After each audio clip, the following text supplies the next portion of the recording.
Hello दोस्तों, आज मैं आपके लिए लेकर आया हूँ आईसीआई का मॉक टेस्ट पेपर 2 सीरीज जो इन्होंने दिसंबर 25 के लिए 25 में निकाली है। और दोस्तों एमटीपी जो होता है ना, उसको सॉल्व करने का सबसे बेस्ट टाइम होता है कि जब आपका कोर्स कंप्लीट हो गया, उसके बाद आप कम से कम 4-5 एमटीपी आप सॉल्व करो। इससे फायदा आपको ये मिलेगा, देखो बेटा, एग्जाम का जो पेपर होता है ना, वो पेपर में आपको पूरे सिलेबस का क्वेश्चंस मिक्स्ड करके रहते हैं। तो एमटीपी आप अगर 3-4 बना के जाओगे ना एग्जाम के पहले, तो आपका माइंड वैसा ट्यून रहेगा कि हाँ भाई, कि शेयर कैपिटल से क्वेश्चन आ रहा है, फिर अचानक से प्रोस्पेक्टस से आ गया, फिर अचानक से फॉरेन कंपनी का आ गया, फिर आ गया फेमा का। तो आपका माइंड वैसा ट्यून्ड होना चाहिए, इसलिए एमटीपी का इंपॉर्टेंस होता है। तो बेटा आप ये ध्यान रखना, जैसे ही कोर्स कंप्लीट होता है तो उसके बाद कम से कम 3-4-5 एमटीपी आप जरूर से हर सब्जेक्ट का लगाएं। तो आइए हम स्टार्ट करते हैं एमटीपी। ये केस सिनेरियो वाले क्वेश्चन है। तो इसका मैंने आपको पिछले बार भी बताया था कि केस सिनेरियो वाले जो क्वेश्चन होते हैं उनमें केस को नहीं पढ़ना है पहले आपको। ये मैंने पूरा ये 2 पन्ने का जो केस सिनेरियो उसको मैंने छोड़ दिया। अब मैं सीधा उसके बेस पे क्वेश्चन पढ़ता हूं, क्योंकि मैंने आपको ऑलरेडी बताया कि कई ऐसे क्वेश्चन होते हैं जिसमें आपको बिना केस पढ़े आपसे क्वेश्चन बन जाएंगे बेस्ड ऑन ऑप्शंस। आइए देखते हैं, उसको जज करते हैं क्या बोलता है। हमको पता ही नहीं कि केस क्या है ना, हम सीधा ऑप्शन में आ रहे हैं। The case scenario states that director of green wave beverage private limited, ये कंपनी का director, decided to reward and motivate top 10 employ of the product development team and marketing team. ठीक है, उनको आप मोटिवेट करने के लिए रिवॉर्ड करना चाहते हो अपने एम्प्लॉय को, जिन्होंने कंपनी को सक्सेस बनाने में हेल्प किया है, and made available right in the nature of IPR, जिन्होंने कंपनी को आईपीआर प्रोवाइड किया है, by issuing 5 lakh equity share for the consideration other than cash. You are required to choose the correct option. मतलब company इन लोगों को reward करने के लिए 5 लाख का इक्विटी शेयर देना चाहती है। अब आपको एक बात मालूम है, जब भी कोई कंपनी अपने एम्प्लॉय को रिवॉर्ड के रूप में शेयर देती है उसको बोलते हैं स्वेट इक्विटी शेयर, और इसका प्रोविजन दिया है कंपनीज एक्ट का सेक्शन नंबर 54। तो ये उसी के बारे में कुछ बात चल रही होगी। तो आइए अब हम पढ़ते हैं क्या बोलता है आपको। You are required to choose the correct option from these stated below as to whether said sweat equity share shall be subject to lock-in or non-transferable for any specified period or not। तो भैया देखो 54 में साफ साफ लिखा है, ये lock in period के ऊपर बात कर रहा है। तो जो स्वेट इक्विटी शेयर्स जिसको इशू किया गया है वो उन शेयर्स को 3 साल तक ट्रांसफर नहीं कर सकता। मतलब स्वेट इक्विटी शेयर का लॉक इन पीरियड कितना होता है, 3 साल। तो बस खत्म हो गया। अब मैं आपको फटाफट ये क्या क्या लिखा देखो। ये बोलता है कि shall not be subject to lock in period, lock in होता ही नहीं है, गलत बात है। ऑप्शन बी में क्या बोलता है, लॉक इन पीरियड होता है 3 ईयर का, ये बिल्कुल सही है, तो ये आंसर आ गया। ऑप्शन सी भी देख लो, ये बोलता है कि लॉक इन पीरियड होता है 4 साल का, गलत है। और आखिरी में लिखा है लॉक इन पीरियड होता है 5 साल का, ये भी गलत है। तो ऑप्शन नंबर बी, हमने केस सिनेरियो पढ़ा ही नहीं। चलो आगे बढ़ते हैं। Second number, the above case scenario state that green wave beverage private limited needed a fresh dose of additional fund for production and marketing of newly developed health drink, and for that purpose it issued 50 lakh equity share of ₹10 each। मतलब company को पैसा चाहिए था तो company ने 50 lakh equity share issue किया, और एक शेयर है 10 रुपए का, मतलब 5 करोड़ रुपए के आपने शेयर इशू किए through private placement. Okay, private placement के द्वारा इशू किया गया। तो प्राइवेट प्लेसमेंट का सेक्शन है सेक्शन नंबर 42। ओके, आगे बढ़ते हैं। To the existing shareholder which were duly allotted, उनको अलॉट भी कर दिया गया। Select the appropriate option for those given below as to what is the maximum permissible time period within which equity share must be allotted to the existing shareholder after receipt of application money। okay, direct question है भैया। Section 42 में साफ साफ क्या लिखा है कि जब कंपनी को एप्लीकेशन मनी मिलता है प्राइवेट प्लेसमेंट का, तो उसके विद इन 60 डेज अलॉटमेंट करना कंपलसरी है। ये सेक्शन 42 में लिखा है। तो जिसमें 60 डेज होगा वो अपना आंसर होगा। तो देखो क्या लिखा है, maximum permissible time is 60 days after the receipt of application money. तो ये अपने को ऑप्शन नंबर ए में ही सही आंसर मिल गया। अच्छा जी, बाकी भी ऑप्शन देख लो। एक में बोलता है 15 दिन के अंदर, 15 डेज, 90 डेज, 30 डेज, सब गलत है क्योंकि 60 डेज का लॉ साफ साफ दिया हुआ है। आइए आगे बढ़ते हैं, थर्ड नंबर पे पढ़ते हैं। According to case scenario green wave beverage private limited, जिसने 5 lakh sweat equity share issue किया है टॉप 10 एम्प्लॉय को, और मार्केटिंग, ठीक है ठीक है ठीक है। अब अपने को निकालना क्या, देखो, as to within a period of how many month allotment of sweat equity share must be made from the rate of passing of resolution। देखो ये भी डायरेक्ट क्वेश्चन है, आपको कोई केस नहीं पढ़ना है। हम लोग को मालूम है लॉ में प्रोविजन है सेक्शन 54 में कि जिस दिन रिजोल्यूशन पास किया गया स्वेट इक्विटी शेयर का, और स्वेट इक्विटी शेयर इशू करने के लिए रिजोल्यूशन पास करना पड़ता है एसआर। तो तो एसआर पास होने के 12 महीने के अंदर अलॉटमेंट करना कंपलसरी है। तो sweat equity share must be issued या allotment must be made within 12 months from the rate of passing of SR. तो 12 महीने का टाइम है। चलो अब ऑप्शन देख लेते हैं। पहले में बोलता है नॉट मोर देन 3 मंथ, गलत है। नॉट मोर देन 12 मंथ, ये बिल्कुल सही है। With in a period of not more than 12 month, मतलब एक 12 महीने के अंदर अंदर आपको अलॉटमेंट करना पड़ेगा। इसके बाद देखो बाकी ऑप्शन क्यों गलत है। ये बोलता है 6 महीने के अंदर करना पड़ेगा, ये बोलता है 9 मंथ्स के अंदर करना पड़ेगा, बिल्कुल गलत है। चलो आगे बढ़ते हैं। 4th number, according to case scenario, ये जो कंपनी है इसने अपने 6 ब्रांच लिस्बन जो कि पुर्तगाल में है वहां पे स्टेब्लिश किया, और फर्स्ट 5 ब्रांचेस इंडिया में है। ओके, मतलब ये कंपनी तो इंडियन है, इनकी 5 ब्रांच इंडिया में, और 6वीं ब्रांच जो है उसने अपने पुर्तगाल में ओपन किया, नया ब्रांच ओपन किया। As regard the audit of the account, अच्छा अब ऑडिट करने की बात कर रहा है of the present overseas branch, ये जो बाहर की ब्रांच है उसकी ऑडिट करने की बात कर रहा है। Who according to you is authorise to audit the account. Okay, देखो अब ये सीधा सीधा ये भी डायरेक्ट लॉ है। सेक्शन नंबर 143 बोलता है कि अगर आपकी कोई इंडियन कंपनी की कोई फॉरेन ब्रांच है तो उनकी ऑडिट कर सकता है या तो कंपनी ऑडिटर खुद, जिनको ऑडिटर अपॉइंट किया है, या उस जगह का जो लोकल ऑडिटर है, उसको भी ऑथराइज किया जा सकता है ऑडिट करने के लिए। तो ऑप्शन देखते हैं।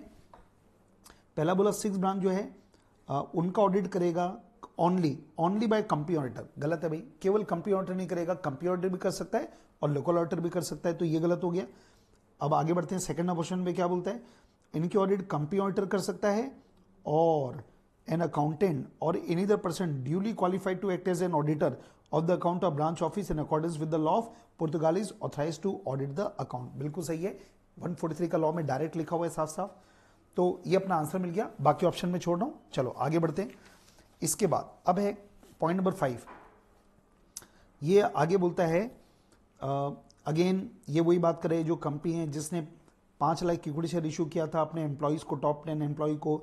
You are required to select the apt answer from the option given below as to when the holder of these equity share shall rank pari passu with other equity shareholder of the company. देखो भाई, section 54 में एक बात लिखी है कि जब company sweat equity share issue करती है तो जिनको स्वेट इक्विटी शेयर इशू किया गया है वो इक्विटी शेयरहोल्डर ही तो है, तो उनको इक्विटी शेयरहोल्डर के बराबर अधिकार मिलेगा। पारी पासु मतलब क्या हुआ, they will be at par with other equity shareholder. तो वो एट पार कब आएंगे, जब उनको अलॉटमेंट होगा। तो आंसर क्या होगा, जिस दिन स्वेट इक्विटी शेयर्स अलॉट किया गया उस दिन से उनको अदर इक्विटी शेयरहोल्डर के बराबर में अधिकार मिलेगा। तो देखो भाई क्या क्या लिखा है। पहला बोलता है पारी पासु होगा after the expiry of 3 year, गलत बात है। सेकंड बोला पारी पासु होगा after the expiry of 4 year, ये भी गलत बात है। पारी पासु होगा from the rate of allotment, बिल्कुल सही बात है।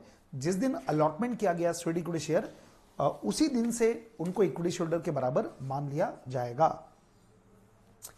केस सिनेरियो 2 लॉ में मैं और लवी सर मिलकर पढ़ाते हैं, तो ये लवी सर का पोर्शन है, वो अभी कवर करेंगे आगे। इसके बाद आगे बढ़ते हैं। केस सिनेरियो नंबर 3, ये भी आपको लवी सर कवर करने वाले हैं। चलो आगे बढ़ते हैं। अब हम लोग आते हैं नेक्स्ट इंडिपेंडेंट एमसीक्यू। चलिए क्या बोलता है, ए लिमिटेड इनकॉर्पोरेटेड ऑन 3 जनवरी 2023, 3 जनवरी 2023 को एक कंपनी बनी है, और कंपनीज एक्ट के अनुसार इसका फाइनेंशियल ईयर क्या होगा। तो फाइनेंशियल ईयर को डिफाइन किया गया सेक्शन 2 क्लॉज 41 में, और फाइनेंशियल ईयर में बोला है कि जिस साल कंपनी बनी है, और ईयर का मतलब होता है कैलेंडर ईयर, तो हमारी कंपनी कब बनी है 2023 में, तो उसके अगले साल का जो 31 मार्च है उसमें कंपनी का पहला फाइनेंशियल ईयर होता है। तो कुल मिला के क्या हुआ, 3 जनवरी 23 से लेकर 31 मार्च 2024, ये जो है ये हमारे कंपनी का पहला फाइनेंशियल ईयर होगा। तो ऑप्शन नंबर सी। चलो आगे बढ़ते हैं। A charge was created, charge के बारे में, टॉपिक का नाम चार्ज है, चार्ज के बारे में बात कर रहे हैं। On its office premises to secure a term loan of 1 crore from Amro bank limited through an instrument of charge executed by both the party on 16 फरवरी 2025। मतलब एक कंपनी ने चार्ज क्रिएट किया 16 फरवरी 2025 को। ओके, इन एडवर्टेंटली मतलब by mistake company could not get the charge registered with the concern ROC, company ROC को पास charge को registered नहीं कर पाई within the first statutory period permitted by law. देखो पहले तो आपको एक लॉ को रिकॉल करा देते हैं। हमारी कंपनीज एक्ट का 77 जो सेक्शन है वो चार्ज के ऊपर बात करता है। चार्ज के बारे में नॉर्मल टाइम लिमिट है 30 दिन के अंदर चार्ज आप रजिस्टर कर लो। अगर आप 30 दिन तक चार्ज रजिस्टर नहीं करते तो पहला एक्सटेंशन आपको 30 दिन और मिलेगा फर्स्ट, उसमें आपको एडिशनल फाइलिंग फीस लगती है, और आप अगले 30 दिन में भी नहीं कर पाए तो आपको 60 डेज और मिलेगा, लेकिन यहां पे आपको देना पड़ता है एड वलोरम फाइलिंग फीस। तो ये हमारे कंपनीज एक्ट का लॉ है 77 का। चलो ठीक है, तो ये क्या बोलता है, ये जो पहला टाइम लिमिट था उसमें आप चार्ज को रजिस्टर नहीं कर पाए, मतलब 30 दिन में आप चार्ज को रजिस्टर नहीं कर पाए।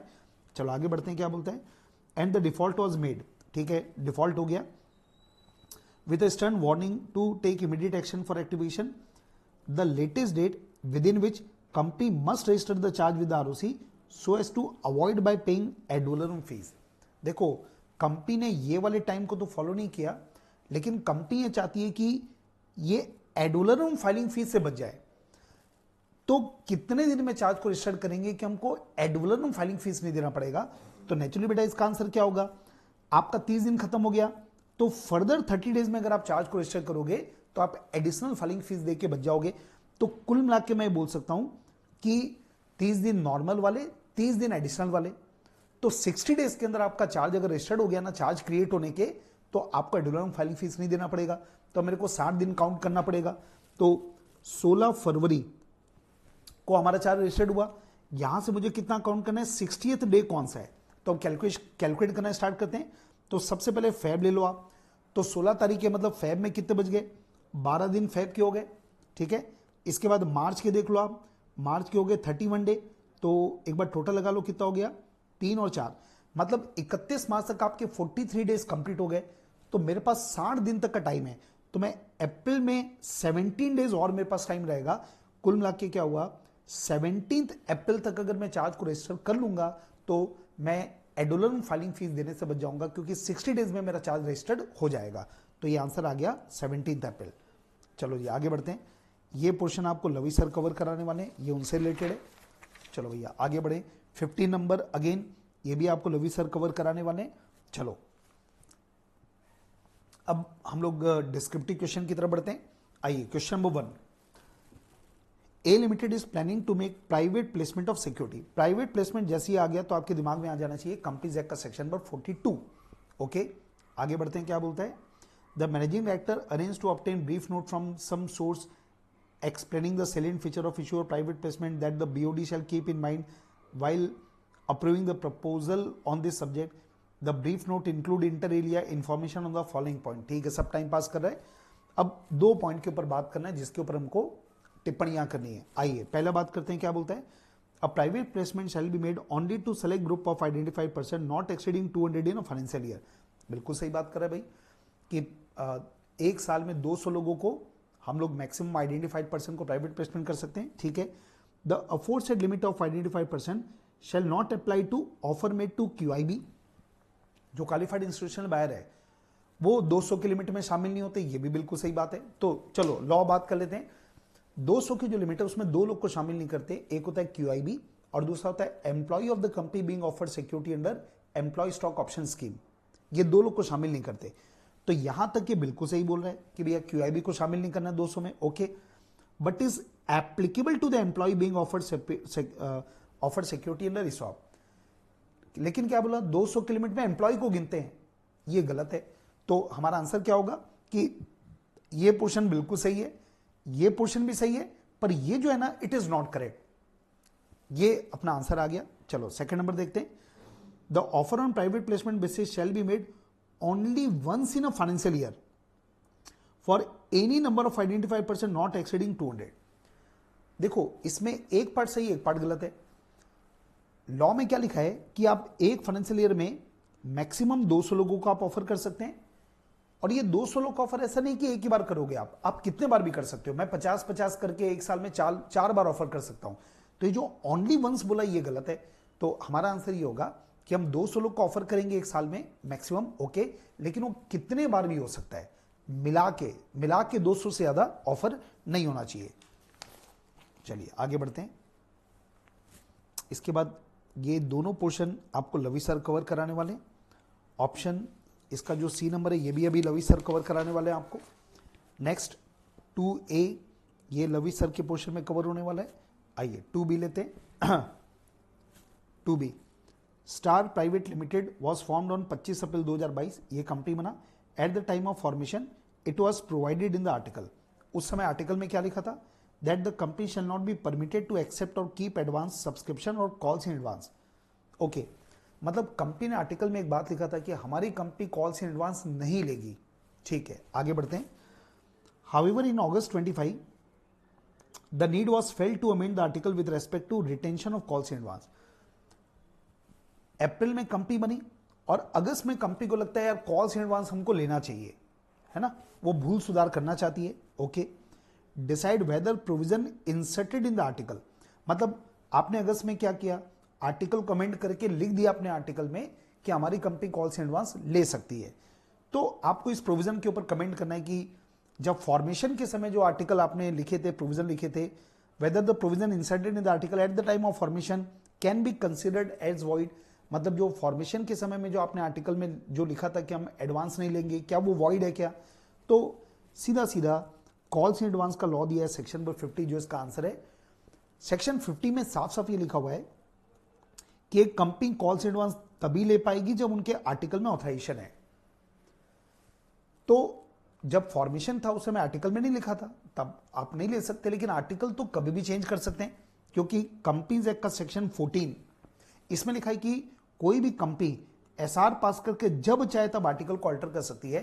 तो कंपनी अपने आर्टिकल को अल्टर करके कोई भी प्रोविजन को चेंज कर सकती है। तो इस वजह से ये जो कंपनी का फॉर्मेशन के समय आर्टिकल भी बिल्कुल सही है, और बाद में अमेंड करके आपने जो कॉल्स एडवांस ले सकते हैं ये लिखा है, ये भी आपका बिल्कुल सही है। ये वाला जो सी नंबर है लवी सर कवर कराएंगे। आगे आते हैं 3A, bright industry limited is planning to expand manufacturing operation to raise the fund. BOD is considering accepting deposit from the public. Public से डिपॉजिट की बात कर रहा है, मतलब सेक्शन नंबर 76। थोड़ा सा मैं आगे बढ़ने के पहले लॉ को रिकॉल कराता हूं। 76 में लिखा है कोई भी एलिजिबल पब्लिक कंपनी के पास ये पावर है कि वो पब्लिक से पैसा ले सकती है। और एलिजिबल पब्लिक कंपनी वो कंपनी होती है जिनका या तो नेटवर्थ 100 करोड़ या उससे ज्यादा का हो, और या फिर जिनका टर्नओवर 500 करोड़ या उससे ज्यादा हो। केवल यही कंपनियां होती है जो पब्लिक से डिपॉजिट ले सकती है। आइए अब क्वेश्चन पढ़ते हैं, क्या बोलते हैं। कंपनी का नेटवर्थ है 150 करोड़, बात खत्म। 150 करोड़ मतलब ये एक एलिजिबल पब्लिक कंपनी है, और टर्नओवर भी 620 है। ये तो वल्ले वल्ले हो गए भाई, ये भी कंडीशन है ये भी कंडीशन है, दोनों में एक कंडीशन भी पूरा करेगा तो क्या बन जाएगा? Eligible public company. ओके, अब आगे बढ़ते हैं। अब ये रूल्स के बारे में बात कर रहे हैं कि रूल्स के बारे में आपको दो चीज बतानी है। पहला बोला what is the meaning of eligible public company, ये ऑलरेडी हम डिस्कस कर चुके हैं। फिर second number, state the maximum amount of deposit it can accept from the person other than member. चलो भाई, ये क्या बोलता है, जो एलिजिबल पब्लिक कंपनी है ना, वो अपने मेंबर से मैक्सिमम 10% तक का डिपॉजिट ले सकती है। 10% of paid up capital plus freezer plus security premium. और जो आउटसाइडर है, आउटसाइडर बोलो या पब्लिक बोलो, जो भी बोलो, आउटसाइडर बोलूंगा या उसको मैं क्या बोलूंगा, पब्लिक। ये पब्लिक से मैक्सिमम 25% तक डिपॉजिट ले सकती है। तो आपको यहां पे क्वेश्चन में क्या बोल रहा है कि जो एलिजिबल पब्लिक कंपनी है वो अदर देन मेंबर कितना पैसा ले पाएगी, तो आंसर क्या होगा? 25% of paid up capital freezer and security premium. अच्छा, एक चीज और बता दूं, जब आप ये पैसा लेना चाहोगे ना, तो उसके लिए आपको जनरल मीटिंग में एसआर पास करना पड़ता है। लेकिन अगर आपका ये जो डिपॉजिट है वो within the limit of section 180 subsection 1 clause C है, तो आपको ओआर से भी काम चल जाएगा। ये एक एडिशनल इंफॉर्मेशन मैं आपको दे रहा हूं। चलो जी आगे बढ़ते हैं। ये अगले दोनों पॉइंट आपका लवी सर कवर करने वाले हैं। नेक्स्ट 4A में बात करते हैं। Wave power limited plans to raise fund through multiple tranches of security using a self prospectus. देखो भैया, सेल्फ प्रोस्पेक्टस आते ही आपके दिमाग में आ जाना चाहिए सेक्शन नंबर 31। सेक्शन 31 है सेल्फ प्रोस्पेक्टस, सेक्शन 32 है रेड हेरिंग प्रोस्पेक्टस, और 33 है ब्रीज प्रोस्पेक्टस। ये 3 सेक्शन लाइन से लाए। तो एक कंपनी एसपी इशू करना चाह रही है self prospectus. After completing the first offer the company is preparing for the second offer under the same self prospectus. चलो मैं आपको थोड़ा कॉन्सेप्ट बताता हूं।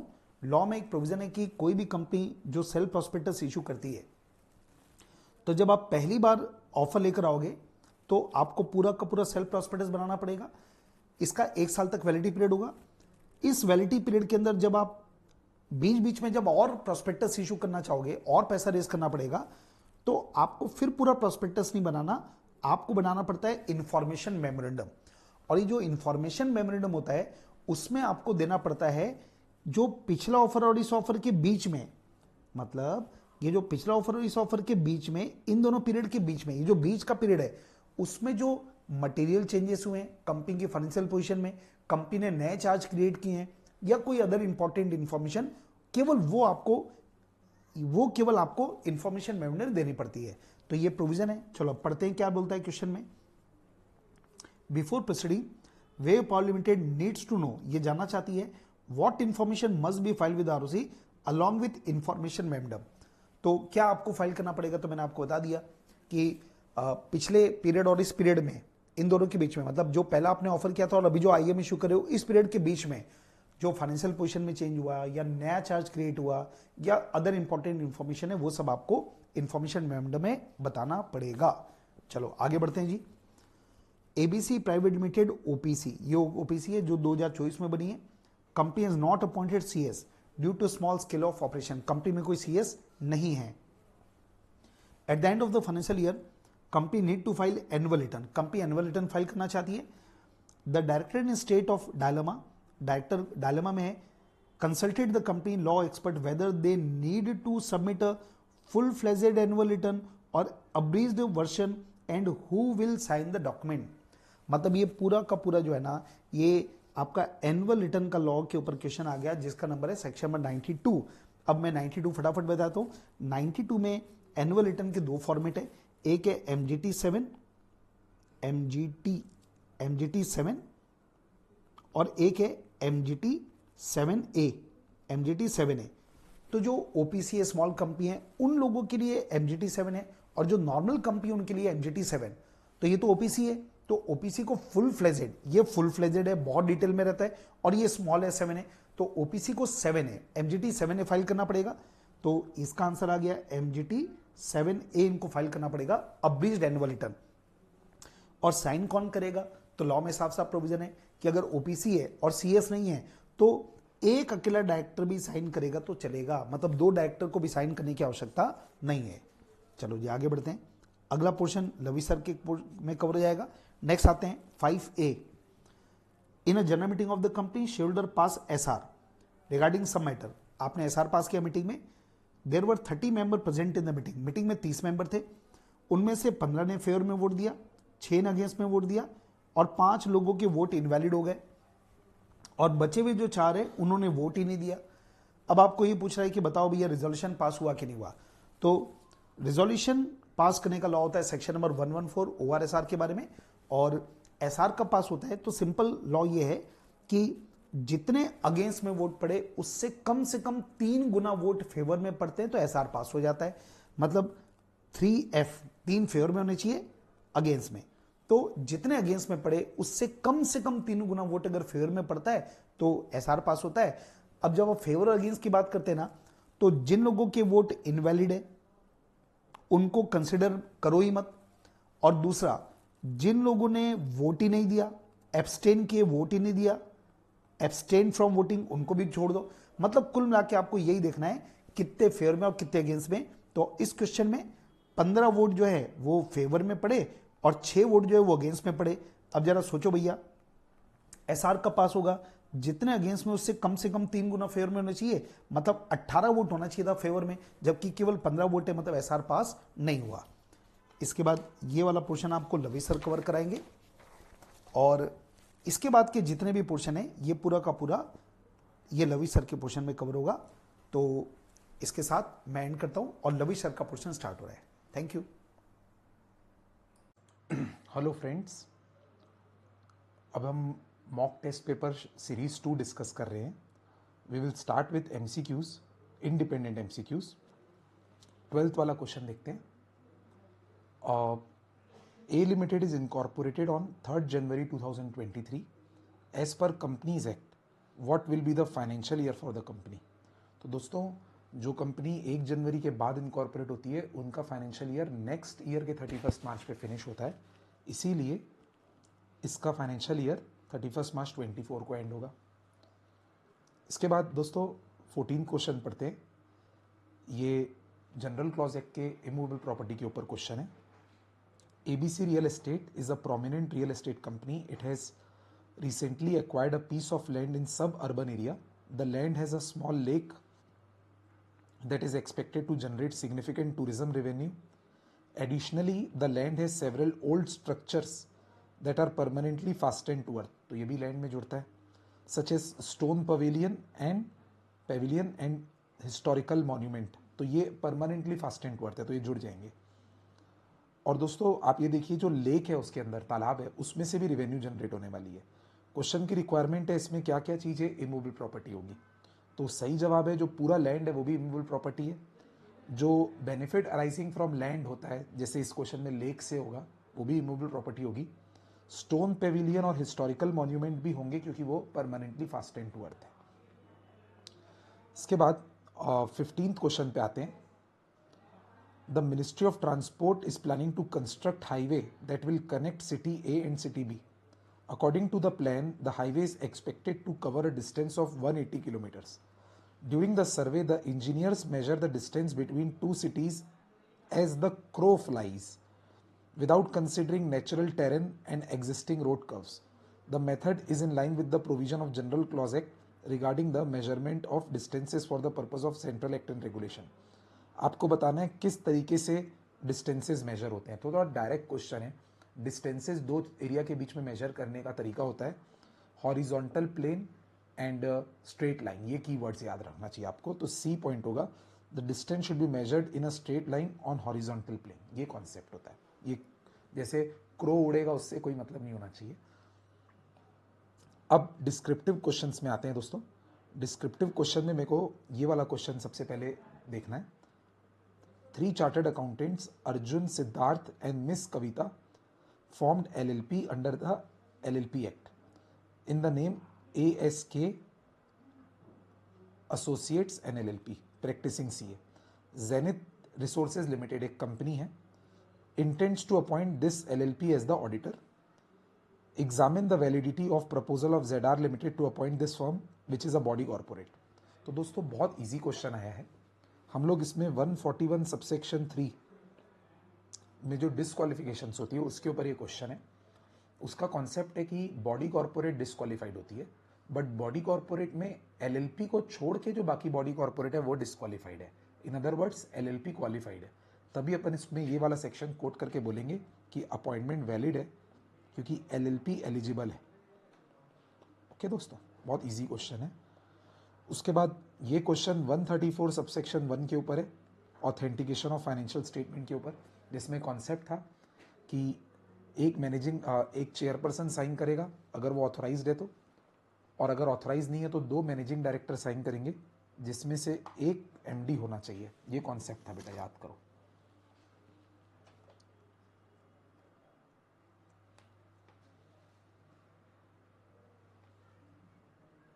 Just a second.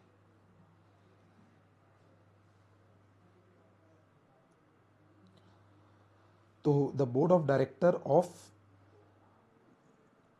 Nova communication limited consist of Mrs Mehra and Miss Singh जो कि director है, और एक मिस्टर वर्मा।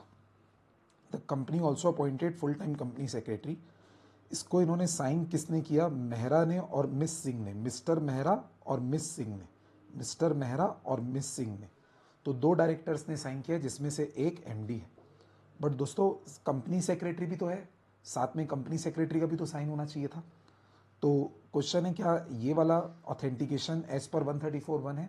तो आंसर है नो, नहीं है, क्योंकि इसमें चेयरपर्सन नहीं है तो 2 डायरेक्टर साइन करने चाहिए थे जिसमें से एक एमडी होना चाहिए। तो वो वाला बॉक्स तो सही तरीके से साइंड है, बट कंपनी सेक्रेटरी है तो सेकंड बॉक्स कंपनी सेक्रेटरी को भी साइन करना चाहिए था, इसलिए ये वैलिड नहीं है। नेक्स्ट क्वेश्चन पे आते हैं दोस्तों, ये फेमा के ऊपर है। क्वेश्चन देखते हैं सर। पुजारी Sharma, a person resident outside India, has invested in 4 residential immovable properties under construction in Kolkata. Each property is negotiated at 2 crore with the companies owned by the builders. तो एक PROI India में immovable property खरीद रहा है और हर property 2 crore की है. This amount is to be paid in 2 installments, 60% immediate basis and balance on possession. The above transaction is done by companies owned by builders through 2 brokers from USA on commission basis. Pujari Sharma, as per the terms, remitted 60% of the total amount of 4 immobile properties directly to the company. तो जो पुजारी शर्मा है वो बाहर का इंसान है, उसने इंडिया में प्रॉपर्टी खरीदी है और उसने कलकत्ता के बिल्डर से प्रॉपर्टी खरीदी है. तो कलकत्ता के बिल्डर को पैसे दे दिए उसने 60% पैसे. क्वेश्चन की रिक्वायरमेंट है वेदर इन्वेस्टमेंट बाय पुजारी Sharma and payment of commission on this transaction is permissible. बिल्कुल PROI इंडिया में इमोबल प्रॉपर्टी एक्वायर कर सकता है और पेमेंट ऑफ कमीशन भी अलाउड है. ये एक करेंट अकाउंट ट्रांजेक्शन है पर इसमें लिमिट फिक्स है. दूसरा, how much maximum amount of commission can be paid to the broker. तो इसका आंसर देख लीजिए सर, ये इन्वेस्टमेंट और कमीशन पे करना दोनों अलाउड है, देख सकते हैं आप लोग. और कमीशन जो है ना वो मैक्सिमम फिक्स है दोस्तों, उसके ऊपर के लिए RBI की अप्रूवल लगती है. तो फिक्स अमाउंट कितना है, $25,000 या 5% of inward remittance, which ever is less. तो इसका ट्रांसलेशन करके ये अमाउंट आपके सामने आया है कि इतने 6 लाख रुपए तक के अमाउंट के लिए परमिशन लेने की जरूरत नहीं पड़ेगी, उससे ऊपर के लिए पड़ेगी. चलिए दोस्तों नेक्स्ट क्वेश्चन डिस्कस करते हैं.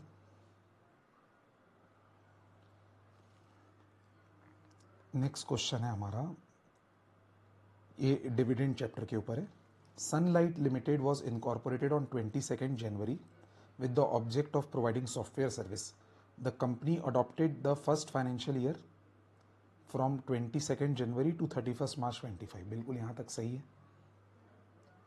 The financial statement for the said period after providing for depreciation in accordance with Schedule 2 revealed net profit. ठीक है, फर्स्ट फाइनेंशियल ईयर में ही प्रॉफिट हो गया इनको.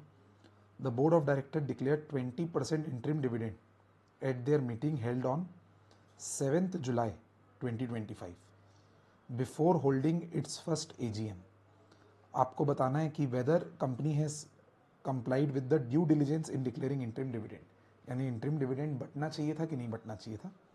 And whether the company can declare dividend in case it is registered under section 8. तो इस case का तो आंसर है नो. ये बात अपन 123 सबसेक्शन 6 में पढ़े. और interim dividend board of director ने डिक्लेयर किया, ये सही है कि नहीं, ये क्वेश्चन. तो इसका आंसर होगा इंटरिम डिविडेंड का लॉ जो होता है दोस्तों, ये तो 123 सबसेक्शन 3 के हिसाब से रेगुलेट होता है. उसमें लिखा है कि board of director interim dividend बिल्कुल डिक्लेयर कर सकते हैं और वो ड्यूरिंग द फाइनेंशियल ईयर भी डिक्लेयर कर सकते हैं और क्लोजर ऑफ फाइनेंशियल ईयर के बाद भी डिक्लेयर कर सकते हैं, AGM के बीच में और फाइनेंशियल ईयर खत्म होने के बाद और AGM के बीच में. तो ये हो गया रिलेवेंट लॉ. और उसके हिसाब से जो इन्होंने 7 जुलाई को डिविडेंड डिक्लेयर किया है ये बिल्कुल सही है. ये ड्यू डिलिजेंस बिल्कुल सही तरीके से हुआ है, इट्स फाइन. और प्रीवियस ईयर के प्रॉफिट में से बिल्कुल दे सकते हैं. और सेक्शन 8 कंपनी वाले तो नहीं दे सकते, ये बात सेक्शन 123(6) में लिखी है. नेक्स्ट क्वेश्चन में चलते हैं.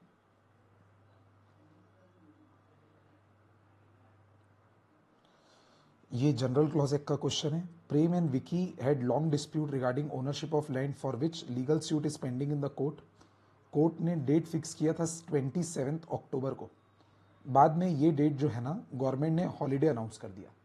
तो जनरल क्लॉज एक्ट में लिखा रहता है दोस्तों सेक्शन में कि अगर कोई चीज़ कोर्ट में हमको करनी थी एक पर्टिकुलर डेट को और उस डेट को बाद में लेटर ऑन हॉलीडे डिक्लेयर कर दिया जाता है तो उसको नेक्स्ट वर्किंग डे पे करना पड़ता है दोस्तों.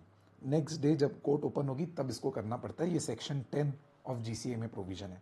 तो यहाँ से लेके यहाँ तक बेटा अपन क्लास में जो लैंग्वेज में लॉ लिखे थे वो लिखना है और फिर कंक्लूजन क्या लिखना है कि 27 को नहीं हुआ तो कोई बात नहीं, नेक्स्ट वर्किंग डे तक करना पड़ेगा उस काम को. नेक्स्ट क्वेश्चन में आते हैं.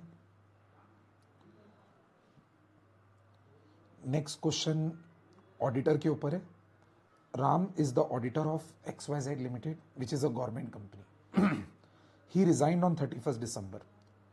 और बेटा जब ऑडिटर रिजाइन करता है ना गवर्नमेंट कंपनी में तो फिर CAG फिक्स करता है कैजुअल वैकेंसी को और विद इन नेक्स्ट 30 डेज के अंदर. और अगर CAG नहीं फिल किया तो बोर्ड फिल करती है. तो ये क्वेश्चन है, explain the provision regarding filling of vacancy. 139 subsection 8 का प्रोविजन लगेगा। और ये कह रहा है कि अगर ये गवर्नमेंट कंपनी नहीं होती, कुछ और कंपनी होती, तो क्या होता?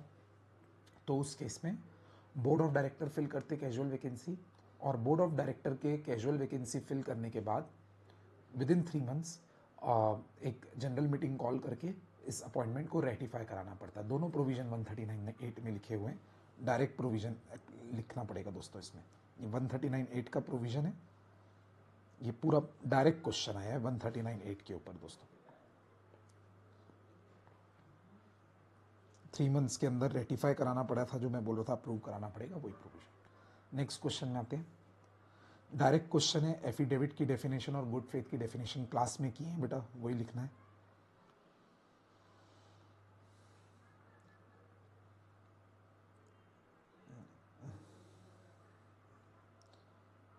नेक्स्ट क्वेश्चन है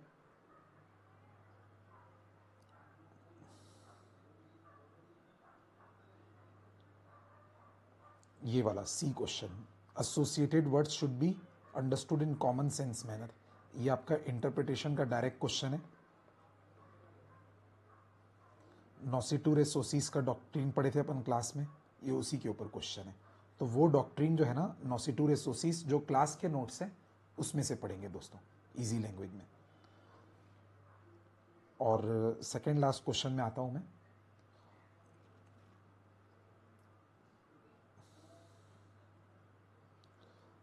एलएलपी के ऊपर, Amit and Priya are partners in this LLP consultancy firm. Recently Priya move to new address but forget to notify the LLP within required period. अब देखिए इसमें 15 डेज में इनको बताना चाहिए था, ये कॉन्सेप्ट है 15 डेज के अंदर, जब भी नाम और डेटा चेंज होता है तो। A month later Amit's cousin Ramesh expressed interest in joining this firm as a partner, and after few discussions he was accepted as new partner. However, LLP did not immediately update the ROC regarding Priya's address change or Ramesh admission as new partner. 2 months after Ramesh joined, the LLP filed a notice with ROC about these changes. ये 30 days के अंदर करना पड़ता है। Advise LLP about the default on the part of non-compliance. ये जो आपने प्रिया के नाम का एड्रेस प्रिया का एड्रेस चेंज हुआ, इसको नहीं बताया, तो इसका क्या लॉ है? और रमेश के एडमिशन का, तो ये चेंज इन द डिटेल्स का जो प्रोविजन है ना, ये है एलएलपी एक्ट का सेक्शन 25। ये प्योर डायरेक्ट प्रोविजन है, यहाँ से यहाँ तक प्योर डायरेक्ट प्रोविजन। इसमें सबसेक्शन 4 भी होता है, वो नहीं लिखना चाहिए क्योंकि वो तो किसी और मैटर से रिलेट करता है। तो इसमें डायरेक्ट क्वेश्चन है ये, इसको 15 डेज के अंदर बता देना चाहिए था, प्रिया को बता देना चाहिए था एलएलपी को 15 डेज के अंदर एड्रेस के चेंज से, और एलएलपी को एड्रेस के चेंज से 30 डेज के अंदर बता देना चाहिए था। ये प्रिया के एड्रेस के बारे में हुआ। और नया पार्टनर जिस दिन से एडमिट होता है उस दिन से 30 डेज के अंदर फाइल करना चाहिए आरओसी के पास नोटिस, और साथ में उसका कॉन्सेंट लेटर भी फाइल करना चाहिए। ये कॉन्सेंट है दोस्तों, ये कॉन्सेप्ट है दोस्तों। आखिरी question, external aid to interpretation. External aid में मतलब हम लोग एक्ट के बाहर क्या क्या चीज़ें देखते हैं, उसमें डिक्शनरी डेफिनेशन का क्या रोल होता है, तो ये भी डायरेक्ट क्वेश्चन है क्लास का। एक्सटर्नल एड मतलब स्टैट्यूट के बाहर के जो इंटरप्रिटेशन के एड्स होते हैं वो, और डिक्शनरी डेफिनेशन में हम लोग पहले इंडियन डिक्शनरी को देखते हैं, जुडिशियल, और उसके बाद फॉरेन डिक्शनरी को। क्लास में डायरेक्ट किया हुआ क्वेश्चन है दोस्तों ये भी। नेक्स्ट क्वेश्चन,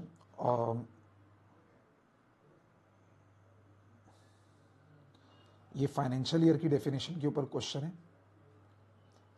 अगर एक कंपनी है जो सिंगापुर में इनकॉर्पोरेटेड है, उसकी इंडिया में सब्सिडरी है मीडो लिमिटेड, और मीडो लिमिटेड सोच रही है कि वो डिफरेंट फाइनेंशियल ईयर फॉलो करे ताकि वो पेरेंट कंपनी के साथ अलाइन कर सके, तो ये अलाउड है कि नहीं? बिल्कुल अलाउड है। इसमें 2 सबसेक्शन 41 में एक्सप्लेनेशन में दिया हुआ है कि अगर इंडिया में कोई इनकॉर्पोरेटेड कंपनी है और उसकी फॉरेन में सब्सिडरी या होल्डिंग है, तो वो गवर्नमेंट को अगर एप्लीकेशन फाइल करेगी तो गवर्नमेंट उसको दूसरा फाइनेंशियल ईयर भी फॉलो करने अलाउ कर देगी, चाहे वो पीरियड 1 साल है कि नहीं। क्लास में किया हुआ है बेटा, पूरा वही प्रोविजन है। इसके आगे, एक कंपनी इंडिया की वो books of account single entry system में रखना चाहती है, क्या ये अलाउड है? बिल्कुल नहीं। ये 128(1) के ऊपर क्वेश्चन है, बेसिक रिक्वायरमेंट है। बुक्स ऑफ अकाउंट की double entry system, true and fair view and accrual system, ऐसा नहीं होगा तो true and books of account proper नहीं मानी जाएगी। नेक्स्ट क्वेश्चन, एक फॉरेन कंपनी है, वो इंडिया में प्रोस्पेक्टस इशू करना चाहती है, तो प्रोसीजर टू इशू प्रोस्पेक्टस का क्वेश्चन है, शायद 389 का प्रोविजन एप्लीकेबल होगा इसमें। ये देखिए 389 का प्रोविजन प्योर क्लास में जैसे पढ़े हैं हम लोग बेटा अपन, डायरेक्ट क्वेश्चन है, डायरेक्ट क्वेश्चन बिल्कुल, तो 389 में जो जो चीज़ें पढ़े हैं वो फॉलो करके लिखना पड़ेगा। नेक्स्ट क्वेश्चन है, जो भी ऑफेंस इम्प्रिजनमेंट से पनिशेबल होते हैं तो उसका मतलब क्या होता है। तो इम्प्रिजनमेंट दो टाइप का होता है, बहुत सिंपल क्वेश्चन है, एक सिंपल और एक रिगरस। ये इम्प्रिजनमेंट की डेफिनेशन के ऊपर क्वेश्चन है, 4 मार्क्स बहुत ज़्यादा होते हैं, सिंपल क्वेश्चन है, 1 लाइनर आंसर है। देखो सिंपल और ये दो टाइप के, तो ये आपके दोस्तों सारे क्वेश्चंस के आंसर है। मैंने आपको ब्रीफली बताया है क्योंकि ये मॉक टेस्ट पेपर जो स्टूडेंट एग्जाम अपीयर करता है रिवीजन के लिए उसी के काम का होता है दोस्तों। तो आई अज्यूम आपका एक बार कोर्स हो चुका होगा तभी। Thank you.